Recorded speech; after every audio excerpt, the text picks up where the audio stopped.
Halo, Assalamualaikum saudara-saudara. Bulan Desember ini menjadi bulan yang begitu dinamis dalam relasi Jokowi dan PDIP. Dimulai pada 3 Desember lalu ketika Jokowi mengatakan bahwa dia masih memegang KTA PDIP yang langsung direspon oleh jajaran DPP PDIP yang menyebut bahwa Jokowi bukan lagi anggota PDIP. Namun formalisasi dari proses pemecatan itu akan dilakukan segera. Dan pada akhirnya Jokowi resmi dipecat dari PDIP beserta anaknya, Gibran Rakabuming Raka yang juga wakil presiden saat ini, dan juga Bobi Nasution, menantunya. Khusus Bobi, sesungguhnya PDIP sudah melakukan pemecatan terhadap Bobi itu pada bulan November 2023 yang lalu, ketika secara terang-terangan dia mendukung Gibran Rakabuming Raka sebagai calon wakil presiden pada saat itu, dan pada Mei lalu sesungguhnya Bobi sudah kemudian bergabung dengan Partai Gerindra. Mengapa Bobi kemudian ikut dipecat sekali lagi dalam rangkaian pemecatan 27 kader PDIP termasuk mertuanya dan kemudian termasuk Gibran? Tentu PDIP sepertinya ingin memberikan penekanan bahwa keluarga ini bukan lagi sebagai bagian dari PDIP at all. Di situ kita lihat ada semacam penekanan dari PDIP untuk mengeksklud seluruh keluarga Joko Widodo. Tetapi bukan itu yang menarik perhatian kita. Yang menarik perhatian kita adalah ketika PDIP melakukan formalisasi pemecatan, ini kemudian dikaitkan dengan Kongres PDIP 2025. Ketika Jokowi mengkomunikasikan kepada publik bahwa dia masih punya KTA PDIP, sesungguhnya itu harus ditafsir sebagai satu keinginan dari Jokowi untuk tetap eksis di partai tersebut. Tentu momentumnya adalah Kongres Partai pada tahun 2025 dan itu ditangkap oleh PDIP sebagai ancaman terhadap Kongres. Kita tahu bahwa PDIP memiliki akar historis yang kuat, yaitu peristiwa 1996 yang sangat miris tetapi juga historis dan heroik. Pada tahun 1993, Kongres memilih Megawati Soekarno Putri sebagai Ketua Umum PDI pada saat itu, tetapi rezim Orde Baru saat itu tidak suka dengan keterpilihnya Megawati itu, maka kemudian rezim pada saat itu menciptakan proksinya di internal PDIP dengan munculnya sosok politisi senior Suryadi pada saat itu yang kemudian menggalang terjadinya Kongres luar biasa tahun 1996. Dan setelah Suryadi terpilih sebagai ketua umum tandingan tepatnya, maka terjadi apa yang disebut dengan kuda tuli, yaitu perebutan kantor DPP PDIP tahun 96 yang sangat berdarah itu.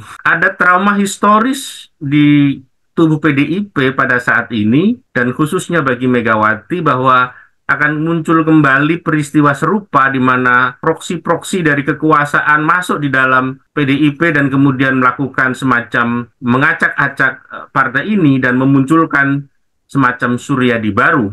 Maka ketika 17 Desember lalu PDIP melakukan pemecatan terhadap kader-kadernya termasuk Jokowi, pertanyaannya adalah apakah potensi munculnya Suryadi baru di Kongres PDIP tahun depan masih ada atau tidak? Kita akan membincang ini dengan Halili Hasan, dosen dan peneliti politik, dan juga aktivis HAM. Apa kabar, Bung Halili? Kabar baik, Bung Ali. Iya, Bung. Dinamika di PDIP ini sangat menarik kalau kita kaitkan dengan Kongres tahun depan. Ada kekhawatiran tentu saja di PDIP bahwa akan muncul Suryadi baru dengan adanya pengaruh Jokowi atau ketika Jokowi mengatakan masih punya KTA PDIP, sehingga kemudian mau tidak mau secara cepat PDIP melakukan pemotongan terhadap potensi itu dengan cara memecat Jokowi dan keluarganya. Tetapi pertanyaannya adalah apakah dengan demikian potensi munculnya Suryadi baru itu akan sirna sama sekali atau bagaimana? Ya, saya melihat sebenarnya ada dua pesan ya yang ingin disampaikan. Pertama, mereka tampaknya PDIP, Megawati itu tampaknya melihat bahwa ini sebenarnya bagian dari upaya untuk memitigasi ya. Karena ada potensi untuk ya kalau kita menggunakan kata acak-acak, cawe-cawe gitu ya, akan ada potensi itu di Kongres PDIP tahun 2025, dan kita sudah pernah bilang bahwa pintu masuk untuk ke arah sana adalah faksinya Puan gitu ya. Sehingga menurut saya pada akhirnya ini juga terkait dengan pesan untuk Puan. Jadi bagian yang kedua faksi Puan itu saya kira termasuk yang mendapatkan pesan dari pemecatan ini gitu ya, bahwa ini adalah pesan tegas Jokowi atau siapapun keluarganya gitu ya, ya Jokowi secara individual itu tidak bisa menunggangi faksi manapun untuk kemudian mengacak-acak Kongres 2025.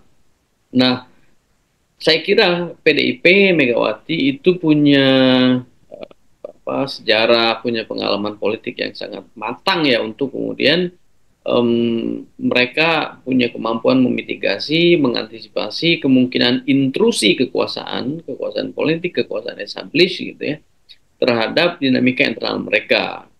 Tentu kita tahu bahwa ada konteks eksternal yang agak berbeda ya hari ini, di mana demokratisasi itu masih ya lebih cenderung terbuka dibandingkan tahun 96 misalnya gitu ya.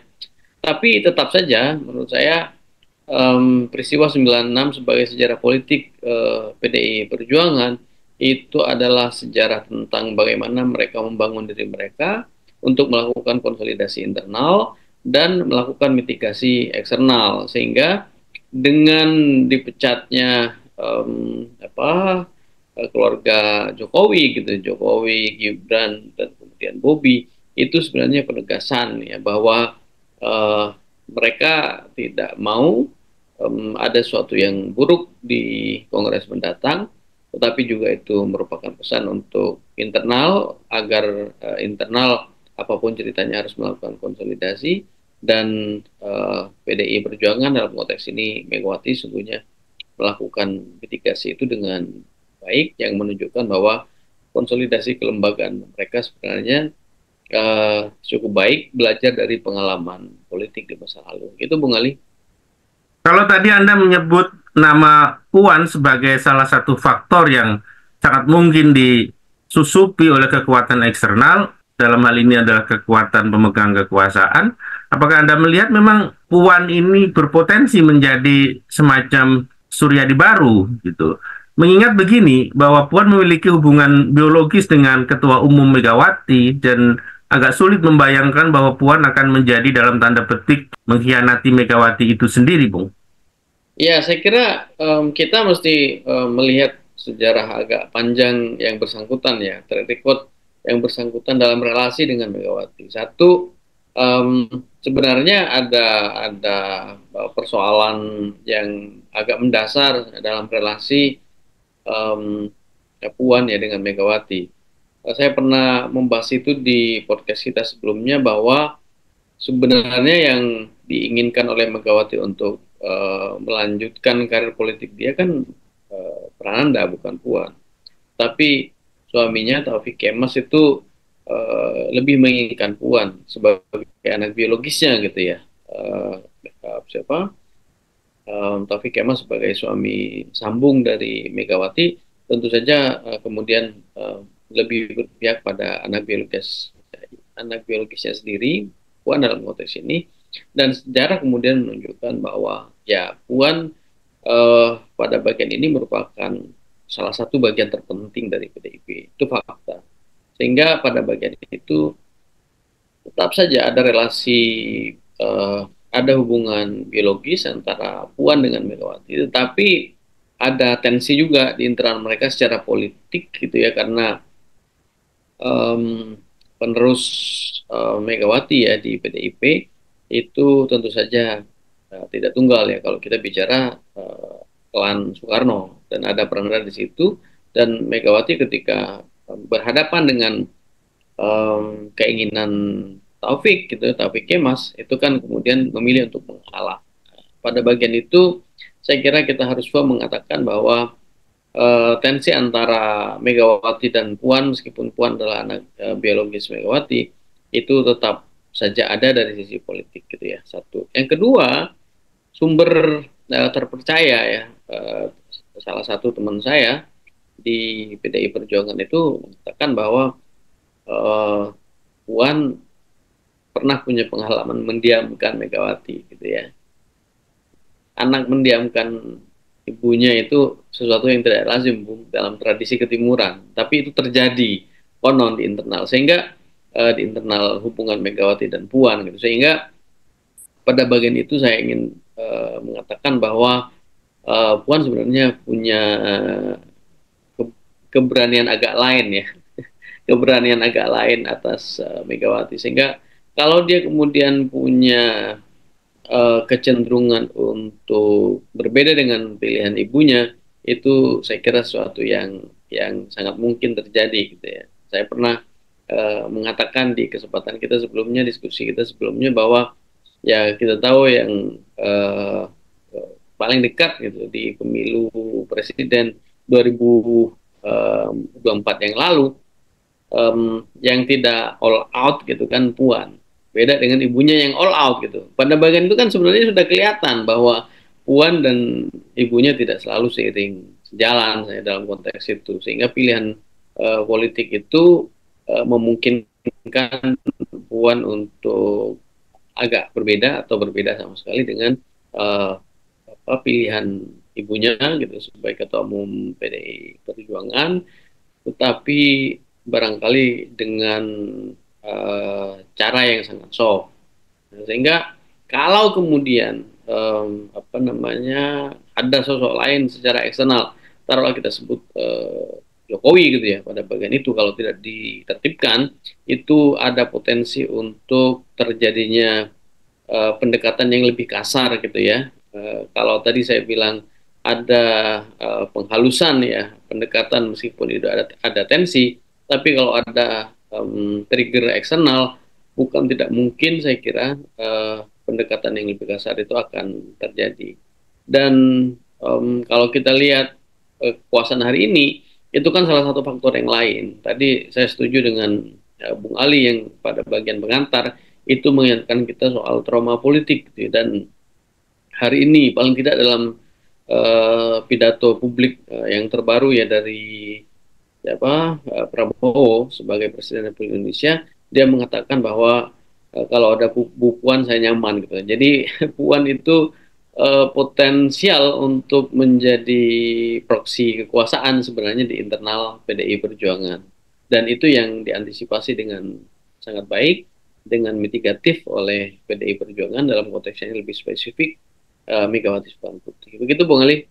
Kalau memecat Jokowi adalah sebagai langkah mitigasi untuk menghindarkan PDIP dari seluruh potensi terjadinya penyusupan itu, apakah kemudian potensi itu hilang sama sekali? Kita tahu bahwa Jokowi masih punya jaringan yang kuat di pemerintahan. Orang menyebut misalnya Kapolri dan banyak menteri yang menjadi loyalis Jokowi gitu. Apakah kemudian seluruh resource politik ini berpotensi untuk digerakkan kembali dan untuk cawe-cawe lagi di Kongres PDIP? Saya kira kan situ bisa kita katakan hampir tertutup sama sekali ya.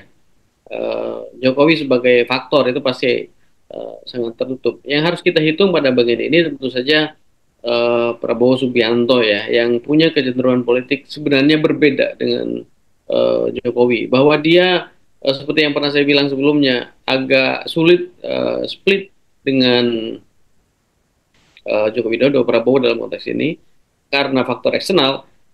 Kalau mereka harus split pasti karena faktor internal. Ada sesuatu di antara mereka yang tidak bisa dikompromikan gitu, tidak bisa selesai. Tapi kalau kita hitung bagian ini, saya ingin mengatakan bahwa Prabowo itu punya kecenderungan berbeda sebenarnya secara individual. Itu kelihatan sekali dari apa yang dia tampilkan ke publik di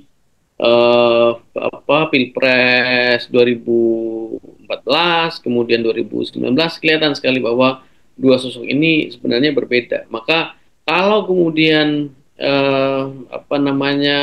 kita hitung Prabowo dan dia kita lihat sebagai sosok yang berorientasi penuhnya pada politik stabilitas gitu, kayaknya agak sulit kalau tidak ada faktor lain gitu ya, untuk berharap pada Prabowo saja kekuasaan sebagai kekuasaan established di Republik ini untuk kemudian mengacak-acak PDI Perjuangan ya. Kita gunakan kata mengacak-acak sebagai apa namanya hiperbol bahwa kekuasaan establis itu akan mempengaruhi dinamika internal PDI Perjuangan. Dengan tidak ada Jokowi di PDIP gitu ya, menjadi sangat kecil kemungkinan gitu ya, untuk kemudian kekuasaan establis itu bisa masuk. Dan saya kira kalau kita lihat misalnya kecenderungan Prabowo bagaimana dia bersikap atas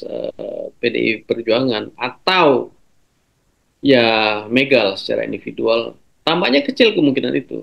Jadi faktor terbesar kemungkinan mengacak-ngacak itu ya Jokowi, dan Prabowo bisa digunakan pada bagian itu. Jadi inisiatif untuk melakukan intrusi ke dalam Kongres sebenarnya ada di Jokowi, bukan ada di Prabowo. Jadi agak-agak berbeda pada bagian itu.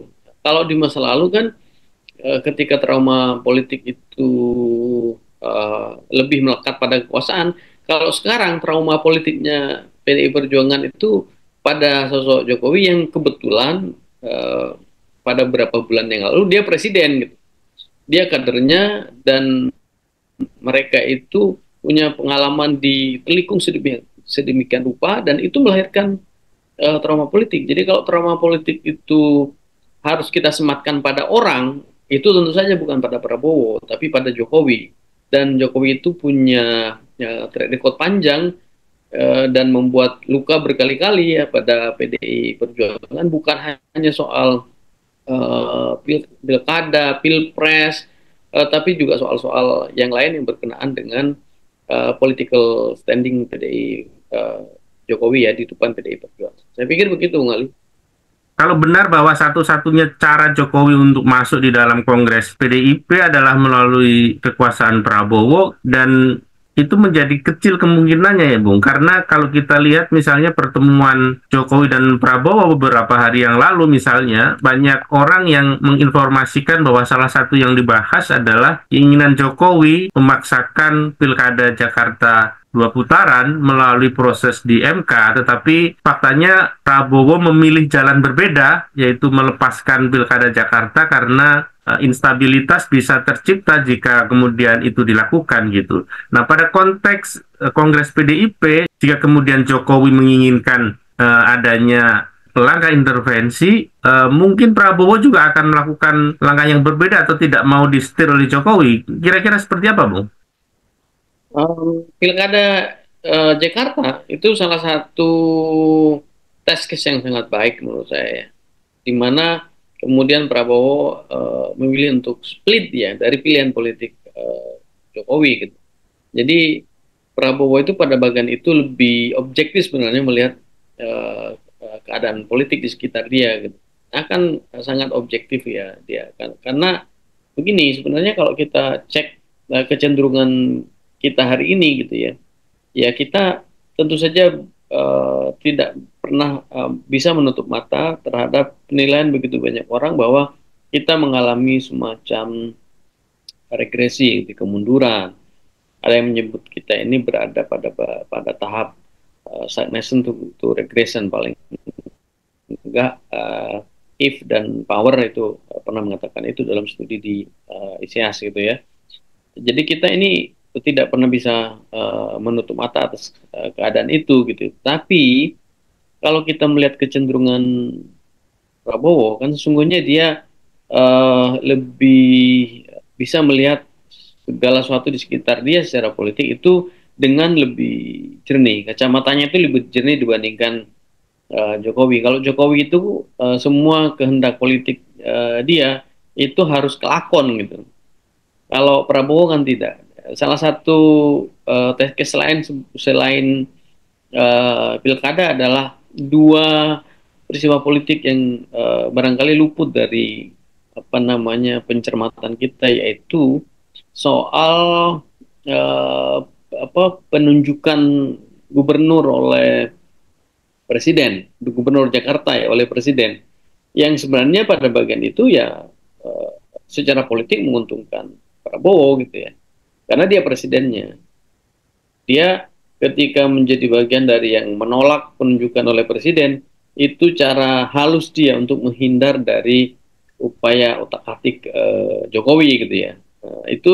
Itu test case yang baik untuk mengatakan bahwa sebenarnya secara eh, individual sebagai subjek politik yang otonom, dia sebenarnya ada keinginan untuk lepas dari utak-atik kekuasaan seperti yang biasa dilakukan oleh Jokowi selama ini yang baru kita ketahui belakangan.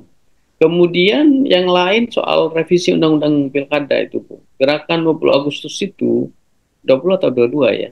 Dua-dua. Itu gerakan menolak revisi Undang-Undang Pilkada itu salah satu yang menggagalkan di paripurna kan Prabowo.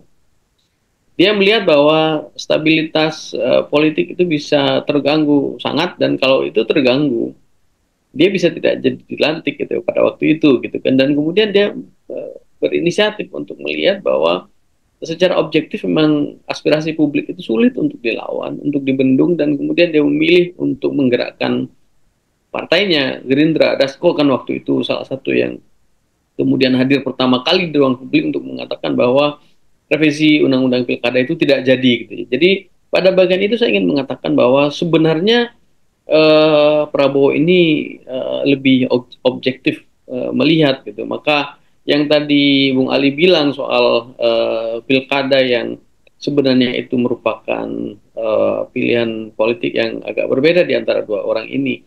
Prabowo itu lebih objektif, sementara Jokowi ingin memaksakan dua putaran.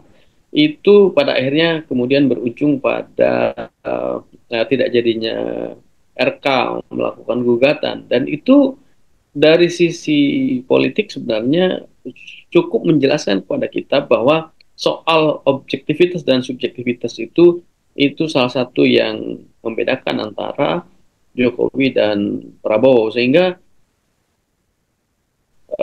tadi saya ingin kembali kepada statement awal saya bahwa kalau kita harus melekatkan gagasan untuk ngacak-ngacak PDI Perjuangan itu pada orang, inisiatif itu menurut saya lebih berat titiknya ke Jokowi instead of Prabowo. Kira-kira begitu, Bung Ali.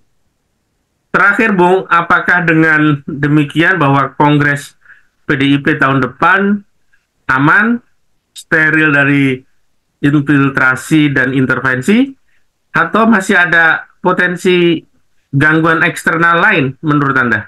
Ya, kalau kita bicara soal kehendak politik eksternal, kita sebut saja misalnya kekuasaan politik established. Dalam konteks ini Prabowo gitu. Apakah Prabowo punya kepentingan atas PDIP? Saya kira iya, gitu ya. Saya kira iya. Dan dia pasti akan lebih nyaman kalau dia bisa mendorong Puan gitu sebagai ketua umum PDI Perjuangan. Sehingga kalau dikatakan sama sekali tidak ada intervensi eksternal nantinya, kemungkinan itu kecil.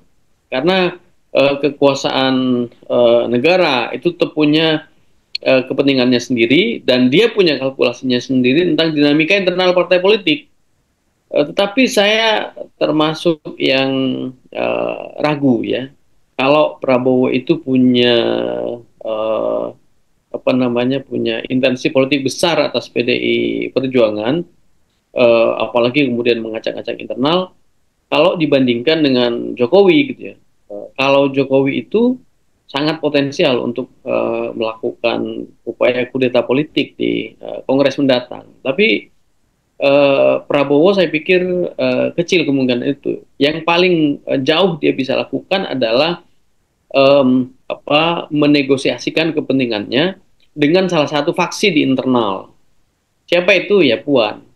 Pidato publik dia terakhir itu kan menjelaskan kepada kita semua bahwa dia lebih nyaman dengan Puan Maharani. Jadi kalau ada Mbak Puan, kalau ada Bu Puan itu ya, dia katakan saya lebih nyaman gitu. Artinya dia kalaupun melakukan dalam tanda petik intervensi politik ke Kongres PDIP mendatang, itu pasti dengan cara yang sangat soft, dengan bernegosiasi, tukar guling, trade off gitu ya. Nggak tahu apa yang di trade off kan, tapi itu tidak mungkin, saya kira tidak negosiasi, tidak lobby, tidak trade off dengan faksi internal. Dan faksi di internal PDIP itu yang paling mungkin bagi dia adalah faksi Puan ya, inside of yang lain-lain gitu. Dan apa namanya yang menjadi tantangan di internal kemudian bagaimana mereka melakukan konsolidasi atas kemungkinan intrusi kekuasaan eksternal meskipun itu soft gitu ya. Bagaimana mereka melakukan konsolidasi dan kemudian melakukan salvasi penyelamatan dinamika internal partai politik dari kemungkinan terpecah belah hanya karena intrusi kekuasaan eksternal itu. Itu, Bung. Jadi bisa kita simpulkan bahwa sekalipun PDIP sudah menyingkirkan Jokowi dan keluarganya, tetapi bukan tidak mungkin bahwa masih ada potensi untuk terjadinya proses-proses dinamika di dalam Kongres PDIP tahun depan, meskipun potensinya itu jauh lebih berkurang ketimbang kalau kemudian membiarkan posisi Jokowi mengambang atau mengklaim dirinya sebagai kader PDIP. Terima kasih Bung Halili, sampai ketemu lagi di topik-topik pembahasan selanjutnya. Sama-sama, Bung. Ya, saudara-saudara, ikuti terus channel Politika 19, channel spesialis ulasan dan analisis politik bersama saya, Ali Ikhwan dan Bung Halili Hasan. Sekali lagi terima kasih. Wassalamualaikum warahmatullahi wabarakatuh.